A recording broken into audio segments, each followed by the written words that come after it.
Hola, ¿qué tal? El día de hoy vamos a considerar algunos puntos importantes referentes a la anatomía funcional del sistema nervioso central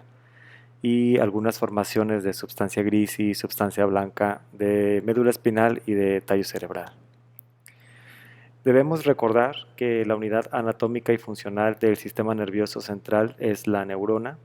y la neurona va a estar formada por los cuerpos neuronales que en el sistema nervioso central se van a organizar formando una sustancia que se va a llamar sustancia gris, la cual va a tener como función captar estímulos que provienen del exterior y generar respuestas, mientras que los axones y las dendritas se van a organizar en forma de sustancia blanca y su función es transmitir esa información. El flujo de la información es tipo centrípeto cuando se origina de la periferia y llega hacia el sistema nervioso central, y centrífugo cuando el sistema nervioso central genera la respuesta y se dirige nuevamente hacia la periferia o hacia un efector. Para poder estudiar la anatomía básica de la funcionalidad del sistema nervioso central, tenemos nosotros este esquema que viene en el libro de Neuroanatomía de López Antúnez, en el cual observamos que los estímulos que se van a generar, ya sea en el exterior o dentro del propio cuerpo, van a ser captados por receptores, cuyas conexiones se van a realizar por medio de las dendritas, que van a formar los nervios espinales, los axones de las neuronas que van a formar los nervios espinales y que van a actuar como neuronas aferentes, teniendo como característica principal la presencia de un ganglio espinal que corresponde a la primera sinapsis de algunas de las vías sensitivas, si no es que de la mayoría de ellas, para después ingresar al sistema nervioso central, que va a actuar como un centro de comando nervioso, captando el estímulo, la sustancia gris, y generando una respuesta que va a ser nuevamente enviada hacia la periferia por una neurona eferente que viaja por los nervios espinales y por último va a llegar a un efector. Esto es la anatomía funcional básica de lo que conocemos como arco reflejo y es la función de la médula espinal como segmento medular. Vemos entonces que los estímulos que provienen de la periferia, que son captados por receptores, viajan por el nervio espinal, llegan a la raíz posterior de los nervios espinales, cuya característica ya habíamos mencionado, es que va a presentar un ganglio espinal, que va a corresponder a la primera neurona. A partir de aquí, la información entra por la raíz posterior de los nervios espinales y llega a la sustancia gris de la médula espinal, que puede incluir reflejo de una sola neurona o reflejo de dos neuronas, conectándose con la sustancia gris de la porción anterior de la médula espinal, la cual va a generar una respuesta que va a viajar por medio de la raíz anterior hacia los nervios espinales, hacia un efector. Aprovechando la imagen, vamos a poder identificar que la sustancia gris de la médula espinal va a tener forma de alas de mariposa o de dos semilunas cóncavas lateralmente, las cuales se van a encontrar unidas por una porción central que se va a denominar comisura gris central, cuyo comando es regulado por el sistema nervioso autónomo y en cuya porción central se va a encontrar el conducto ependimario. De esta forma tenemos que la porción anterior de esta sustancia gris se le va a denominar asta anterior, mientras que la porción posterior se le va a denominar asta posterior. El asta anterior a su vez va a estar dividida en una cabeza y en una base, mientras que el asta posterior va a estar dividida en una cabeza, en un cuello y en una base. Las funciones que presenta cada una de ellas, bueno, la cabeza del asta anterior va a presentar una serie de neuronas denominadas motoneuronas alfa y motoneuronas gamma, que son neuronas especializadas en inervar músculo estriado, músculo esquelético, mientras que las neuronas que se van a encontrar en la base del asta anterior, pues son neuronas especializadas en inervar músculo liso visceral. Si nos vamos a la región posterior, vamos a encontrarnos que la cabeza del asta posterior está especializada en captar estímulos provenientes del exterior, dolor, temperatura y tacto grueso, denominada sensibilidad exteroceptiva, mientras que el cuello del asta posterior está especializada en recibir estímulos de tipo propioceptivo inconscientes que provienen de los receptores de distensión que se encuentran en las cápsulas articulares y en los ligamentos y en los usos neuromusculares. Y la base del asta posterior se va a encargar de recibir estímulos provenientes de las vísceras relacionados con la sensibilidad visceral. Tenemos entonces nosotros que cuando estudiamos a la médula espinal como un elemento por el cual viajan estas vías, vamos a poder clasificarlas como vías ascendentes, aquellas que vienen viajando de la periferia hacia el sistema nervioso central, y las vamos a clasificar en estímulos sensitivos y en estímulos sensoriales, recordando que los estímulos sensoriales estamos haciendo alusión a los órganos de los sentidos, mientras que las vías de conducción descendentes, que corresponde a las respuestas del sistema nervioso central, también denominadas motoras, pues se van a dirigir del sistema nervioso central hacia la periferia y pueden ser de dos tipos, pueden ser de tipo voluntario o de tipo involuntario. Entonces, las vías de la sensibilidad general las vamos a poder clasificar en los estímulos sensitivos que se van a originar fuera del cuerpo, exteriores al cuerpo, que corresponde al dolor, a la temperatura y al tacto grueso. Por eso a este tipo de sensibilidad se le conoce como sensibilidad exteroceptiva o sensibilidad cutánea. Mientras que la sensibilidad que se origina en los receptores de distensión de las cápsulas articulares y ligamentos y en los usos neuromusculares son estímulos que se originan en el propio cuerpo. Para poderlo recordar así, se va a llamar sensibilidad propioceptiva, y esta sensibilidad propioceptiva o profunda se clasifica como inconsciente, la que su estación es en el cerebelo, y consciente cuando llega a la corteza cerebral, al área 312 de la carta de Brodmann. Y por último, la sensibilidad interoceptiva o visceral, que como ya habíamos comentado, va a llegar a la base del asta posterior. Existe una clasificación que se denomina clasificación de Rexed, y la clasificación de Rexed es una clasificación citoarquitectónica relacionada con la forma de las neuronas, la posición y la función de las mismas, que se van a encontrar en la sustancia gris de la médula espinal.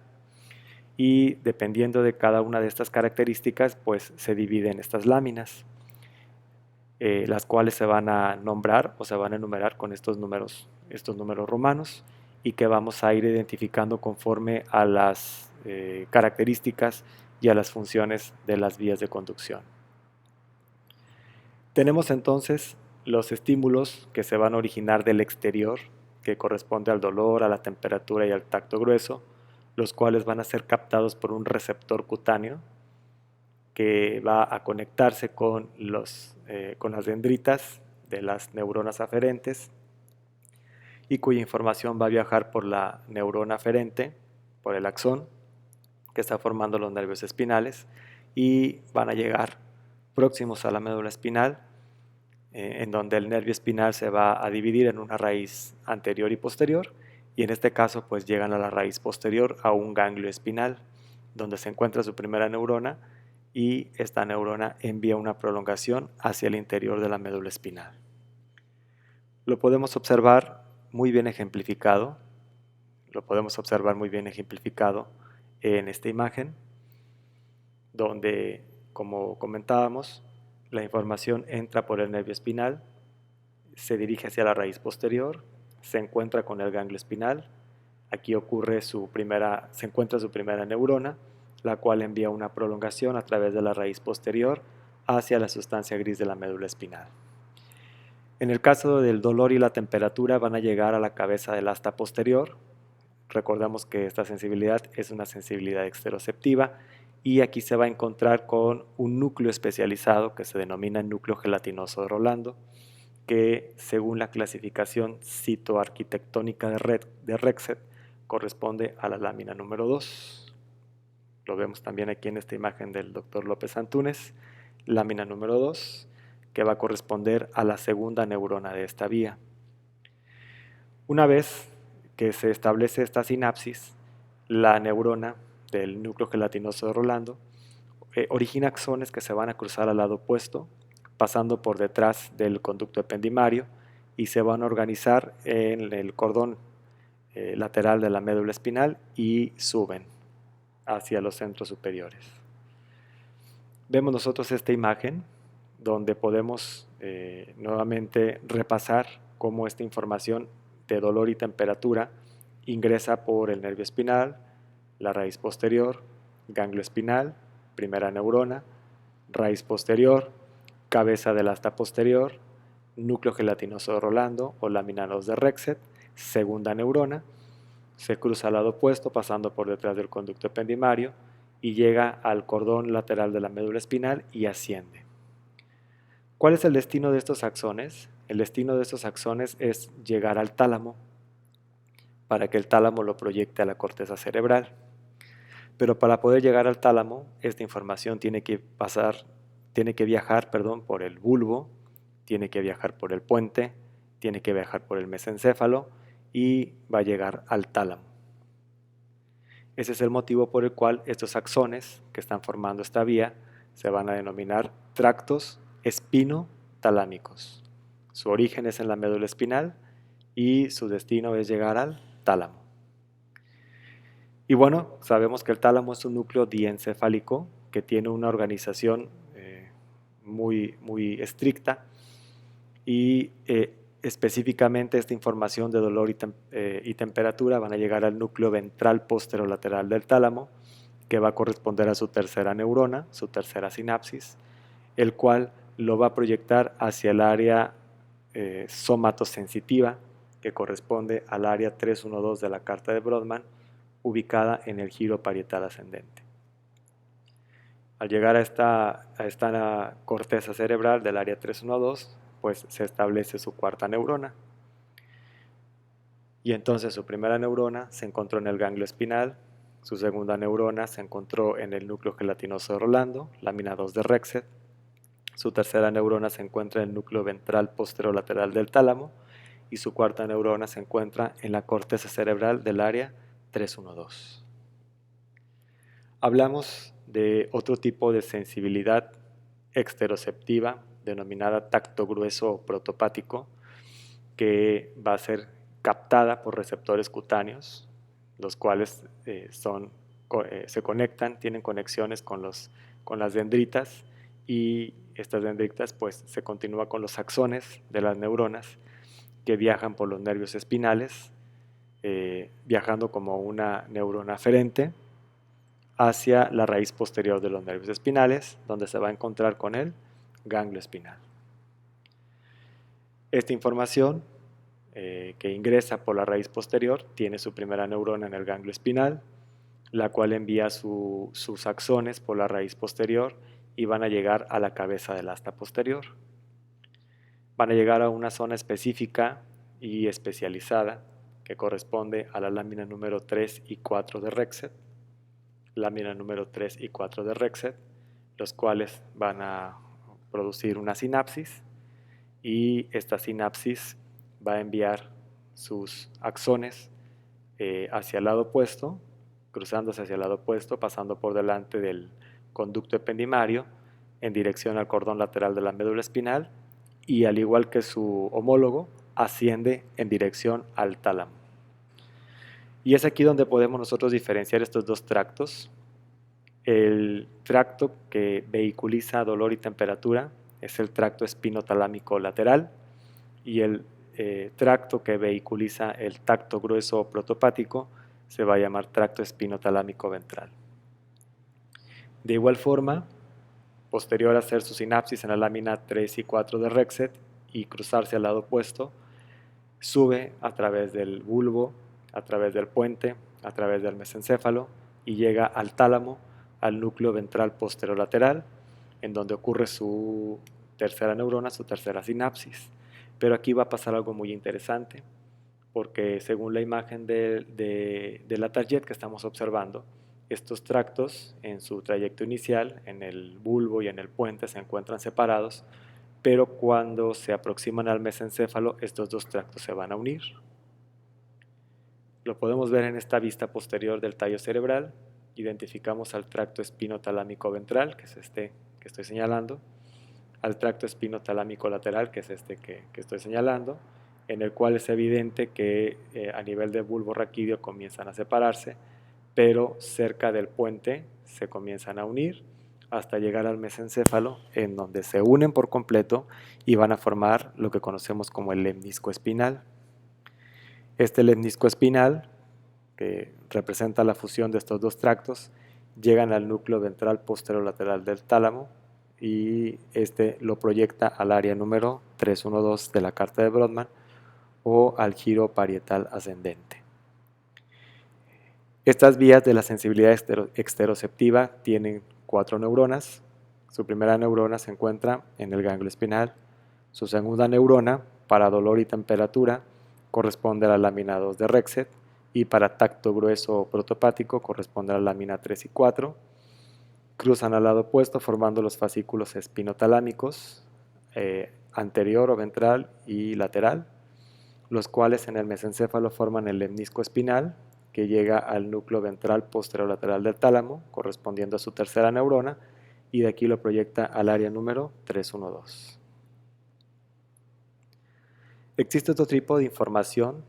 sensitiva, denominada sensibilidad propioceptiva consciente, la cual va a tener sus orígenes en los receptores musculares y receptores de distensión en las cápsulas articulares y ligamentos, los cuales al momento de estimularse,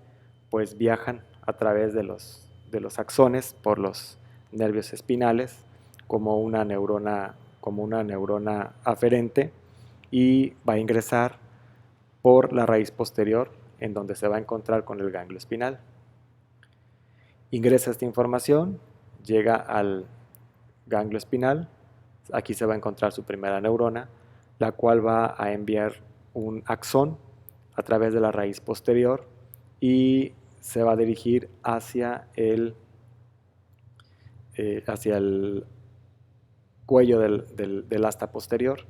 Estamos hablando de la sensibilidad propioceptiva inconsciente. Al momento de decir que es inconsciente, pues va a llegar a centros subcorticales, no va a llegar a la corteza cerebral, va a llegar a centros subcorticales, y entonces aquí va a hacer su sinapsis ya sea en el núcleo de Clark o núcleo torácico posterior, y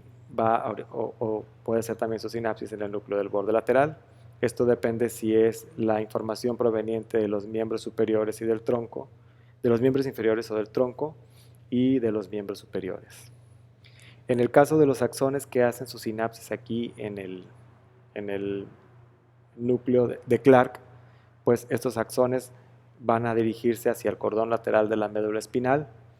y se van a ubicar en la parte posterior del mismo y ascienden en dirección al cerebelo. Recordamos que son estímulos propioceptivos inconscientes. En el caso de los que hacen su sinapsis en el núcleo del borde lateral, envía sus axones que pasan por delante del conducto ependimario y se entrecruza al lado opuesto para buscar el cordón lateral de la médula espinal en su porción anterior y subir hacia el cerebelo. Entonces, la primera neurona de esta vía sensitiva de la sensibilidad propioceptiva inconsciente se va a encontrar en el ganglio espinal, y la segunda neurona se encuentra en el núcleo de Clark o torácico posterior y en el núcleo del borde lateral. Los que llegan al núcleo torácico posterior se quedan en el mismo lado, se van al cordón lateral de la médula espinal, a su porción posterior, y ascienden. Los que hacen su sinapsis en el núcleo del borde lateral se cruzan al lado opuesto, pasando por el conducto ependimario, llegan al cordón lateral del lado opuesto, a su porción anterior, y ascienden. Como estos fascículos tienen sus orígenes en la médula espinal y van en dirección al cerebelo, se les va a denominar tractos espinocerebelosos. A este se le va a llamar espinocerebeloso dorsal o directo, y a este se le va a llamar espinocerebeloso ventral o cruzado. Vemos la imagen entonces, estos tractos estos tractos viajan, el tracto espino-cerebeloso dorsal viaja en dirección hacia la corteza del cerebelo, específicamente del palio-cerebelo, y para poder ingresar a la corteza del palio-cerebelo utiliza al cuerpo restiforme o pedúnculo cerebeloso inferior para poder llegar a la corteza del palio-cerebelo. En el caso del fascículo espino-cerebeloso ventral, que bueno, aquí en la imagen no está completo, pero en realidad recordemos que es cruzado. Este fascículo se ubica en la parte anterior del cordón lateral de la médula espinal y asciende pasando por el bulbo, pasando por el puente, y cuando se aproxima al mesencéfalo toma al pedúnculo cerebeloso superior, se cruza al lado opuesto y a través de este pedúnculo llega a la corteza del palo cerebelo. Por eso es que se le llama cruzado. También se llama cruzado de Gowers al espino cerebeloso anterior o ventral, porque inicialmente se cruzó en la médula espinal y cuando se dirige hacia la corteza del palo cerebelo nuevamente se vuelve a cruzar, de tal forma que queda del mismo lado en el cual ingresó al sistema nervioso. Se cruza en 2 ocasiones. Sin embargo, el dorsal no, el dorsal continúa sobre el mismo lado y llega a la corteza del palo cerebelo del mismo lado. Aquí pues sería interesante que observáramos esta imagen en la cual vemos un corte que pasa a nivel del puente, los pedúnculos cerebelosos medios que unen el puente con el cerebelo. Aquí estamos señalando el cerebelo, estamos viendo el vermis superior y estamos viendo una serie de núcleos que son núcleos propios del cerebelo. De medial a lateral llamamos núcleo del fastigio, núcleo fastigial. Tenemos a los núcleos globoso y emboliforme y al núcleo dentado. Este núcleo del fastigio está relacionado con el cerebelo del equilibrio o arquicerebelo. Los núcleos globoso y emboliforme están relacionados con el paliocerebelo o cerebelo del tono muscular. Y el núcleo dentado está relacionado con el neocerebelo o cerebelo de la coordinación. Entonces, la corteza del paliocerebelo, que ya fue estimulada por los fascículos espinocerebelosos, se va a encargar de estimular estos dos núcleos, como lo podemos ver aquí en la vía. Y entonces, el núcleo globoso, que estamos señalando aquí, y el núcleo emboliforme, que cuando la corteza del paliocerebelo es estimulada, pues envía información a cada uno de estos núcleos. Y en el caso de la información que llega al núcleo globoso, el núcleo globoso responde enviando información a través de fibras cerebelo-olivares que viajan por el pedúnculo cerebeloso inferior hacia el núcleo olivar del lado opuesto, el cual va a ser estimulado y va a enviar su respuesta a la médula espinal por medio del fascículo olivo espinal. Entonces, el fascículo olivo espinal va a contener información referente al tono muscular y se estimuló por medio de fibras cerebelo-olivares provenientes del núcleo globoso. Mientras que las fibras que se originan del núcleo emboliforme viajan a través del pedúnculo cerebeloso superior hacia el mesencéfalo, se entrecruzan al lado opuesto y estimulan al núcleo rojo, que es un núcleo propio del mesencéfalo, el cual a su vez forma una vía descendente que se cruza al lado opuesto, llamada decusación ventral o de Forel, que desciende a través del mesencéfalo, a través del puente, a través del bulbo, hacia la médula espinal en forma de fascículo rubroespinal. Entonces, el fascículo rubroespinal contiene información referente al tono muscular y el fascículo olivoespinal contiene información de igual forma proveniente del tono muscular. Eso sería la vía de la sensibilidad propioceptiva inconsciente. Y bueno, ¿qué va a pasar con esas vías cuando llegan a la médula espinal? Cuando esas vías llegan a la médula espinal, el fascículo vestíbulo espinal llega al cordón anterior y el fascículo rubroespinal llega al cordón lateral. Y aunque aquí en la imagen no está esquematizado, pues los axones se van a cruzar al lado opuesto para hacer su sinapsis en las motoneuronas del asta anterior de la médula espinal y de esta forma agregar un componente motor extrapiramidal a la raíz anterior de los nervios espinales que a través del nervio espinal pues llega hacia su efector, proporcionando no tan solo un componente motor voluntario proveniente de la vía piramidal, sino también un componente motor involuntario, que en este caso pues es el cerebelo. Lo regresamos a la imagen de la médula espinal y bueno, esta es la sensibilidad que acabamos de describir, la sensibilidad propioceptiva inconsciente. Pero la sensibilidad propioceptiva consciente, este tipo de sensibilidad es la sensibilidad que nos permite percibir cuando alguna parte de nuestro cuerpo está siendo distendida por o está siendo provocado algún dolor por algún esguince o alguna compresión interna sobre alguna superficie externa. Y entonces esa información va a ser captada por los receptores que se encuentran en los músculos, en las cápsulas articulares y en ligamentos, y viaja por una neurona aferente, los axones, que es una aferente propioceptiva, que va a llegar a la raíz posterior de los nervios espinales y va a encontrar su cuerpo neuronal. A partir de aquí, esta raíz nerviosa, este axón, ingresa por la raíz dorsal o posterior. Sin embargo,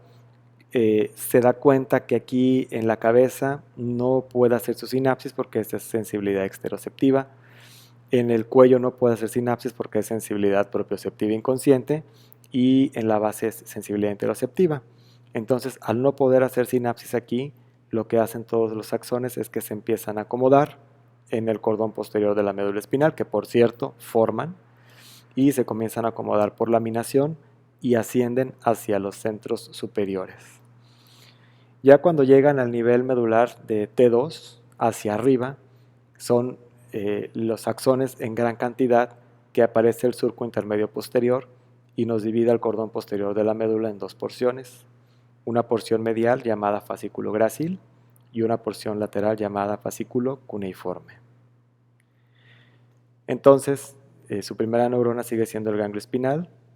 Todavía no tenemos segunda neurona porque lo único que están haciendo los axones es acomodarse por laminación y subir hacia centros superiores. Cuando llegamos al bulbo raquídeo, en el bulbo raquídeo se van a encontrar dos núcleos propios que se denominan núcleo grácil y núcleo cuneiforme respectivamente. Voy a adelantar un poquito las imágenes para que lo vean ustedes aquí, lo recuerden. Si vemos una vista posterior del tallo cerebral, vemos estos dos tubérculos que se van a llamar tubérculo grácil y tubérculo cuneiforme, que internamente contienen al núcleo grácil y cuneiforme. Y lo vemos aquí, en este corte a nivel de porción cerrada de bulbo, donde todavía hay conducto ependimario.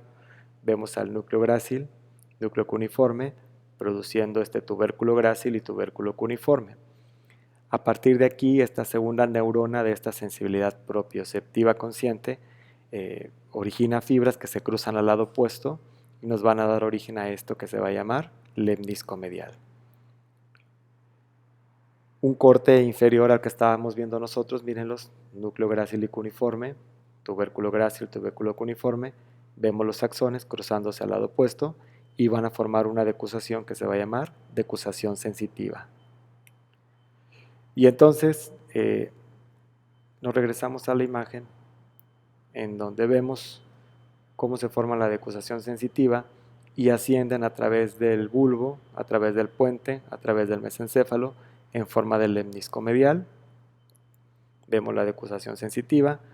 y asciende por bulbo, por puente y por mesencéfalo, y para poder llegar a la corteza cerebral tiene que llegar a hacer estación en el tálamo, en el mismo núcleo que el lemnisco espinal, que sería el núcleo ventral posterolateral, que va a corresponder a su tercera neurona, y a partir de aquí envía su información hacia la corteza del área 312, en donde es captada y corresponde a su cuarta neurona. Recordando que toda esta sensibilidad que estamos viendo, que es sensibilidad exteroceptiva y propioceptiva consciente, al momento de llegar a la cuarta neurona, que es el área 312, permite ya ser conscientes de los estímulos dolorosos. ¿Cuántas neuronas va a tener? Va a tener 4. Su primera neurona va a estar en el ganglio espinal, segunda neurona núcleo grácil y cuneiforme, porción cerrada de bulbo, tercera neurona núcleo ventral posterolateral del tálamo, y cuarta neurona, área 312 de la carta de Brodmann. Por medio de una serie de fascículos que son fascículos de asociación, que es sustancia blanca, el área 312 se asocia con el área número 4 de la carta de Brodmann, que se encuentra en el giro frontal ascendente, o también llamada área de la motricidad voluntaria, de donde se van a originar este fascículo denominado fascículo piramidal, que desciende, su primera neurona sería en el área 4, desciende por el centro semioval, desciende por la cápsula interna, desciende por el mesencéfalo, por el puente y por el bulbo. Aquí va a provocar varios detalles importantes que ya hemos mencionado. A nivel de puente va a formar los rodetes piramidales, a nivel del bulbo va a formar la pirámide vulvar, que no es otra cosa más que una prolongación del cordón anterior de la médula espinal, y en el límite entre el bulbo y la médula espinal se va a formar la decusación de las pirámides. Voy a adelantar tantito la imagen para que lo vuelvan a recordar. En una vista anterior del tallo cerebral vemos los rodetes piramidales, tenemos la pirámide vulvar y tenemos la decusación de las pirámides. Una vez que esta información llega a la médula espinal, bueno, una parte de los axones se cruzaron, formaron la decusación de las pirámides y llegan al cordón lateral de la médula espinal del lado opuesto, y los que no se decusaron a nivel de esta decusación de las pirámides llegan al cordón anterior de la médula espinal, y a final de cuentas en cada segmento medular se van a cruzar y van a llegar a la cabeza del asta anterior de la médula espinal, que corresponde, me permiten regresarme tantito, corresponde a la lámina número 9 de Rexet, que son las motoneuronas alfa. Van a realizar su sinapsis, y de esta sinapsis pues la información viaja por la raíz anterior de los nervios espinales hacia su efector. En este caso, si nos regresamos a la imagen del libro de neuroanatomía de López Antúnez, aquí vamos a ver que los efectores de este tipo de información motora voluntaria pues llegan hacia los músculos estriados, músculos esqueléticos de contracción muscular voluntaria. ¿Cuántas neuronas tuvo esta vía descendente? Solamente tuvo dos. Tuvo una neurona a nivel del área 4 de la carta de Brodmann, y tuvo una neurona, su segunda neurona, a nivel de la cabeza del asta anterior.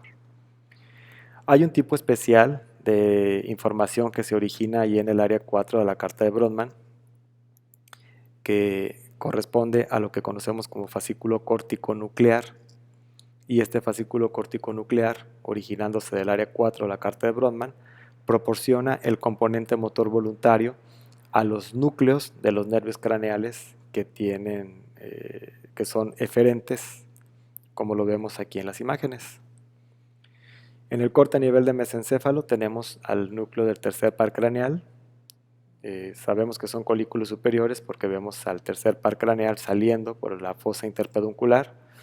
Este núcleo es un núcleo eferente somático destinado a inervar estructuras derivadas de los somitas. Un corte a nivel de mesencéfalo, en los colículos inferiores tenemos el nervio patético troclear, único nervio craneal que tiene su salida en la región dorsal del tallo cerebral y que sus fibras son entrecruzadas, que también pertenece a la columna eferente somática porque inerva a músculos derivados de los somitas, en este caso músculos extraoculares.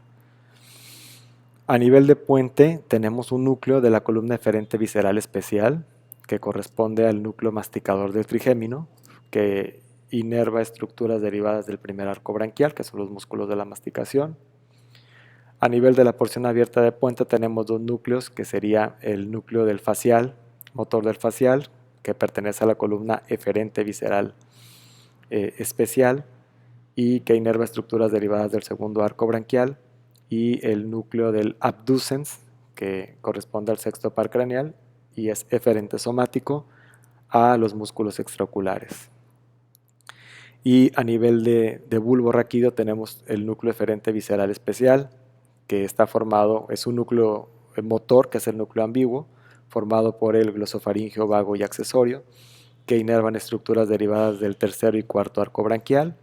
y el núcleo del hipogloso, que es eferente somático, que inerva estructuras derivadas de los somitas, en este caso músculos de la lengua.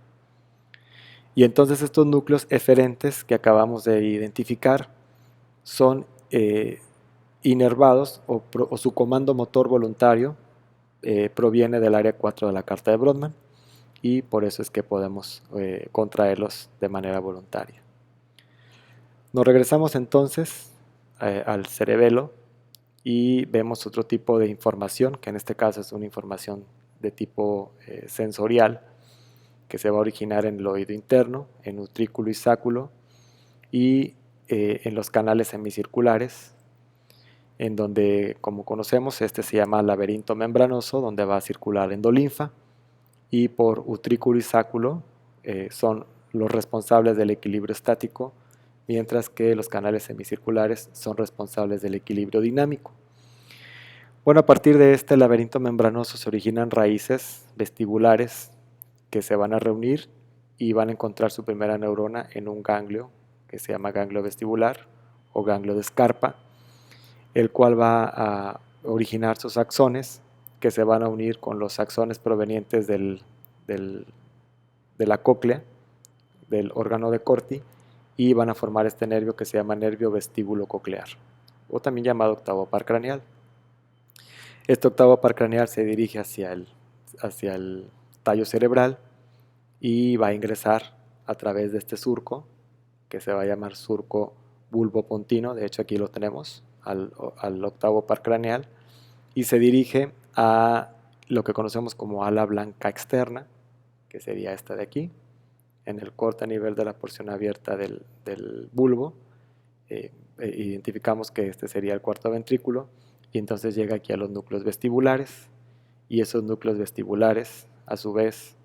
van a enviar información por medio del pedúnculo cerebeloso inferior hacia el lóbulo flóculo nodular del cerebelo, que bueno, me voy a adelantar, voy a regresar a la imagen a ver si la tenemos aquí a la mano. Esta imagen del libro de neuroanatomía de López Antúnez, donde vemos al lóbulo flóculo nodular formado por el nódulo, que es parte del vermis inferior, y el flóculo, unidos por el velo medular inferior, y cuyas funciones principales corresponden al equilibrio.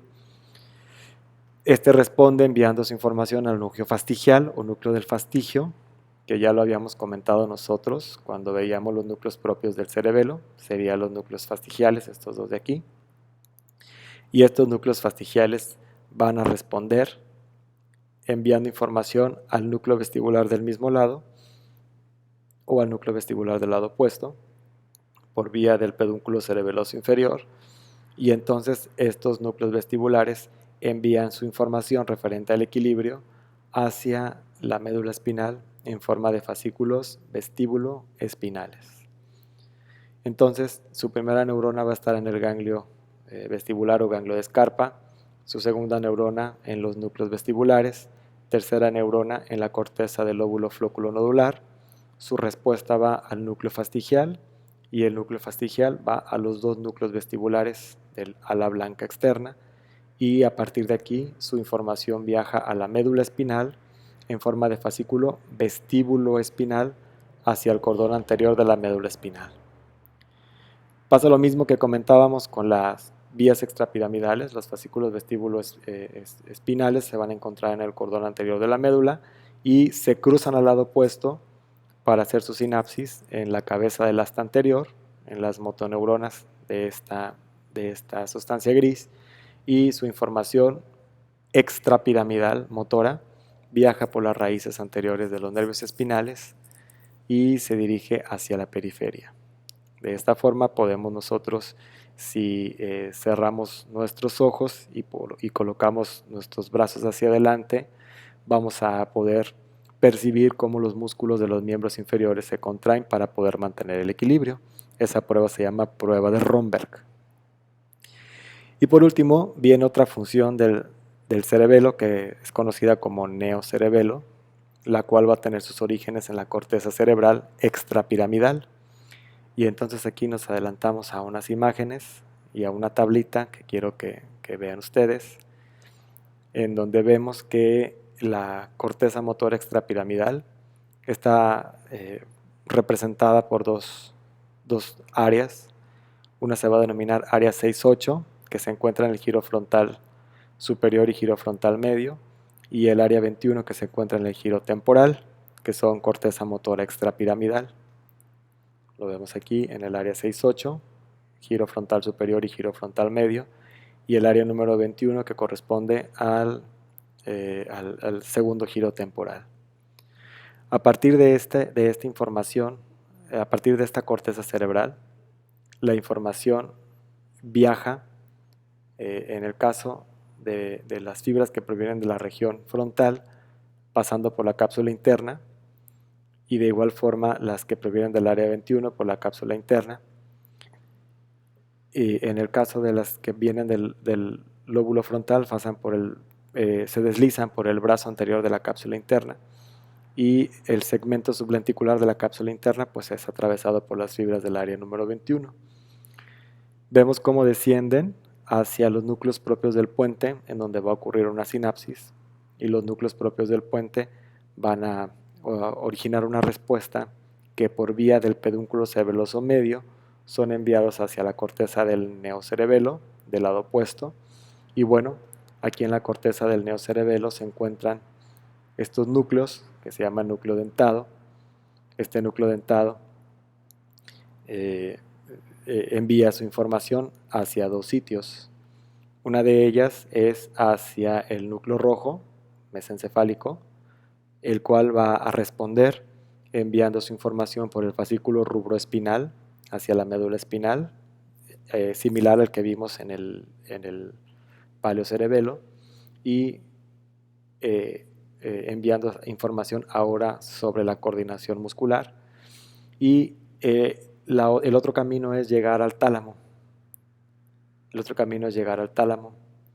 Y la función que va a desempeñar aquí el tálamo es llegar al núcleo ventrolateral, núcleo ventrolateral medial, y a partir de aquí este núcleo ventrolateral medial lo proyecta a la corteza motora extrapiramidal, que le llama precentral, que es el área 6-8 de la carta de Brodmann, y área 21, y de esta forma se establece un circuito que estimula constantemente a la corteza del cerebelo, a los núcleos propios del puente, al núcleo dentado, al núcleo rojo y al tálamo. Se le denomina vía córtico, ponto, cerebelo, dento, rubro, talámica. Nuevamente se le denomina vía córtico, ponto, cerebelo, dento, rubro, talámica. ¿Sí? Y de esta forma se establece la estimulación de la corteza motora extrapiramidal y de estos núcleos que van a proporcionar la coordinación muscular hacia la periferia. Igual, este fascículo, el rubro espinal, se cruza al lado opuesto y hace su sinapsis en la cabeza del asta anterior para enviar su información motora extrapiramidal a través de la raíz anterior de los nervios espinales hacia la periferia. Bueno, pues aquí damos por terminada la primera parte de este video sobre sistematización, y nos vemos en el siguiente video. Muchas gracias.